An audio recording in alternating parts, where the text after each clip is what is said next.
बिस्मिल्लाहिर्रहमानिर्रहीम। अस्सलाम वालेकुम व्यूवर्स, उम्मीद करता हूँ आप सब खैरियत से होंगे। आज की इस वीडियो में मैं आपको जनरल हमीद गुल के बारे में बताऊंगा कि उनको तालिबान का गॉड ऑफ फादर क्यों कहा जाता था। वीडियो शुरू करने से पहले आप सबसे दरख्वास्त है कि मेरे चैनल को सब्सक्राइब कर दीजिए और बेल आइकन को दबा दीजिए ताकि आने वाली वीडियोस का नोटिफिकेशन आपको मिलता रहे। पाकिस्तान की ISI के साबिक सरबराह इस्लामाबाद के करीब ब्रेन हैमरेज के बायस इंतकाल कर गए थे। Pakistan inter services intelligence ISS की जासूसी एजेंसी के साबिक सरबराह लेफ्टिनेंट जनरल गुल सोवियत यूनियन के खिलाफ अफगान जंग में अपने किरदार और तालिबान की हमायत की वजह से पाकिस्तान और अफगानिस्तान में एक मतनाज़ा शख्सियत थे। बहुत से मौरखीन ने तालिबान का बाप भी कहा है, लेकिन ज़्यादातर इनके लिए गॉड ऑफ फादर ही मशहूर था। गुल ने किसी किस्म का कोई ग्रुप नहीं बनाया था, बल्कि ग्रुप्स की परवरिश की थी। अफगानिस्तान में गुल को कभी कभी अफगानियों का कसाई भी कहा जाता था। जहां अफगानिस्तान और पाकिस्तानी लिबरल गुल की मौत पर खुशी मना रहे थे, वहीं पर बहुत से लोग इसके इंतकाल पर सोग भी मना रहे थे। वो सिर्फ ISI के साबिक सरबराह ही नहीं थे, बल्कि वो पाकिस्तान के क़दामत पसंद तबकों, दाएं बाजू के सहाफ़ियों, मदरसों के उलमा, तलबा और पाकिस्तानी फ़ौज के एक ताकतवर धड़े के लिए नज़रिया साज आदमी थे। इस्लामाबाद में मुकीम एक कारकुन अरशद महमूद ने DW को बताया कि हमीद गुल अफ़गान जंग के वक़्त के फ़ौजी जनरल ज़ियाउल हक़ के मुकाबले में निस्बतन कम जानते थे, लेकिन इनका किरदार इतना ही नुकसानदा था जितना कि जनरल ज़ियाउल हक़ का था। वो अफ़गानिस्तान को तबाह करने का ज़िम्मेदार था और पाकिस्तान के लिए इसकी मीरास भी इतनी ही ख़तरनाक है। अफ़गानिस्तान के लोग इससे नफ़रत करते हैं। हिंदुस्तान के ज़ेरे इंतज़ाम कश्मीर में इस्लाम पसंद बगावत की क़यादत करने में गुल का किरदार भी अच्छी तरह से दस्तावेज़ी है। नई दिल्ली इन्हें 1989 में जासूसी चीफ के हैसियत से अपनी मुलाजमत के इख्तिताम तक अस्करियत पसंदों और असले को अफ़गान जंग से श्रीनगर मुंतकिल करने का ज़िम्मेदार ठहराता है। शुमाली कश्मीर के इलाके पर एक इलाकाई तनाज़ा हिंदुस्तान और पाकिस्तान के दरमियान 6 दहाइयों से जारी है। दोनों जोहरी हथियारों से लैस ममालिक इस इलाके पर मुकम्मल तौर पर दावा करते हैं। हिंदुस्तान और पाकिस्तान 1947 में बरतानिया से आज़ादी के बाद से कश्मीर पर 2 जंगें लड़ चुके हैं। अपनी रिटायरमेंट के बाद गुल एक सिक्योरिटी माहिर बन गया और टेलीविज़न पर तालिबान और कश्मीरी अस्करियत पसंदों दोनों का दफा करते देखा जा सकता है। इन्हें इस्लामी जमातों की तरफ से अक्सर मगरब मुखालिफ रैलियों में मदऊ किया जाता था।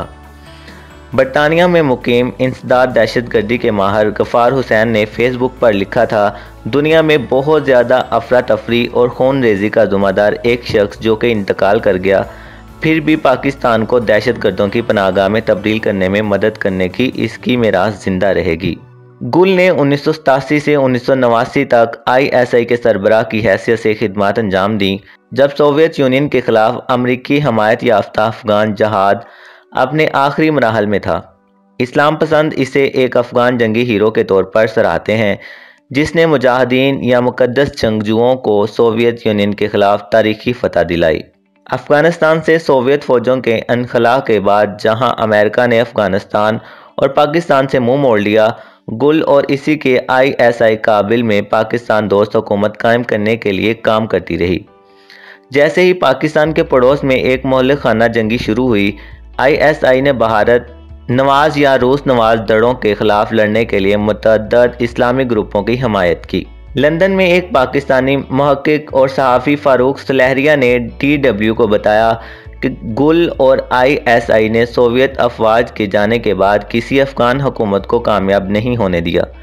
ये अफ़गानिस्तान की तारीख़ की बदतरीन अदवार में से एक था और गुल इसके मामार थे।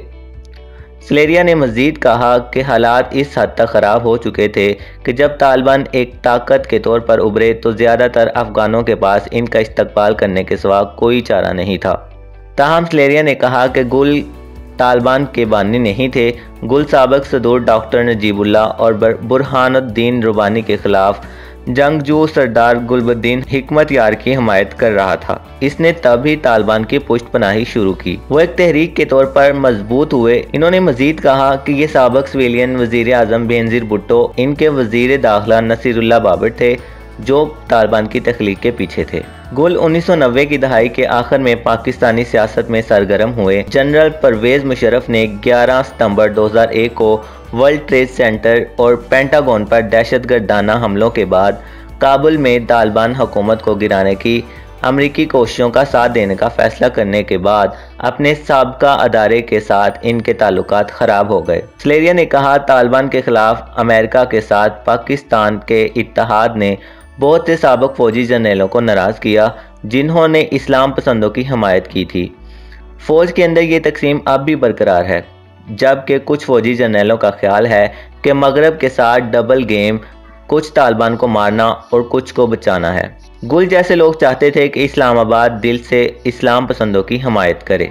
2011 में पाकिस्तानी शहर एबटाबाद में अल-कायदा के रहनुमा ओसामा बिन लादेन के कत्ल के बाद अमेरिका और इसके मरकज़ी इंटेलिजेंस एजेंसी के साथ ISI के ताल्लुकात मज़ीद ख़राब हो गए। पिछली दहाई के दौरान ये ताल्लुकात मुश्किल रहे। अमेरिका बारहा पाकिस्तानी फ़ौज और ISI पर तालिबान के बाज़ दड़ों की पुष्टपनाही का इल्ज़ाम लगाता है। इस इल्ज़ाम की इस्लामाबाद हमेशा तरदीद करता रहा है। अपनी मौत तक गुल अफ़गानिस्तान और पाकिस्तान में अमरीकी पॉलिसियों के सख्त नाक़द रहे। एक इस्लामी नज़रियाती के तौर पर इसने अपना वज़न मुतअद्दिद जहादी तंजीमों के पीछे डाल दिया और इनका ख्याल था कि पाकिस्तान और अफ़गानिस्तान को खित्ते में देरपा अमन के लिए एक इस्लामी हुकूमत की ज़रूरत है। गुल ने एक बार एक TV इंटरव्यू में कहा कि तालिबान हमारे लोग हैं, वो हमसे नाराज़ हैं, लेकिन हम इन्हें अपनी तरफ वापस ले सकते हैं। ये थी नाज़रीन आज की हमारी वीडियो आपको कैसी लगी कमेंट बॉक्स में ज़रूर बताइएगा।